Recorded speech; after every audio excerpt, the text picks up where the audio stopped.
भारत की गुलामी के 5 कारण, जिनमें से पहले 3 कारण मैं बता चुका हूं। आज चौथा कारण है आपसी फूट।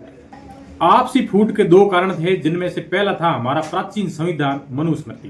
क्योंकि मनुस्मृति कहती है कि कोई भी छोटा या बड़ा राजा यदि आपको युद्ध के लिए इन्विटेशन दे रहा है तो लड़ना ही है, रुकना नहीं है, क्योंकि लड़ना ही राजा का धर्म है। और जो राजा आपस में खूब लड़ते हैं वो स्वर्ग में जाते हैं। इसलिए सारे राजा आपस में खूब लड़ते थे।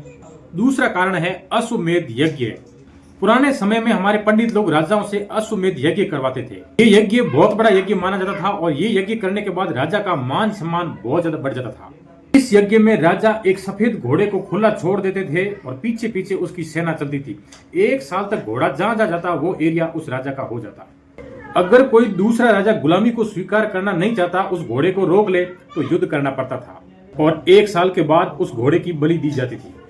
इस वजह से सारे राजाओं में आपसी फूट बनी रहती थी। अश्वमेध को और ज्यादा आसान भाषा में समझने के लिए, जैसे आज हमारे मोदी जी एक निमंत्रण लेकर पूरे विश्व में घूमे और पूरी दुनिया को चैलेंज करे कि है कोई माई का लाल तो आओ हमसे युद्ध करो, तो इसका परिणाम क्या होगा आप और हम सब जानते हैं। इतिहास में भी ऐसा ही हुआ है।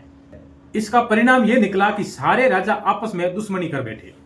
फिर जैसे ही कोई विदेशी एक राजा पर आक्रमण करता, दूसरा राजा उस विदेशी का साथ देता, क्योंकि दुश्मन का दुश्मन दोस्त होता है।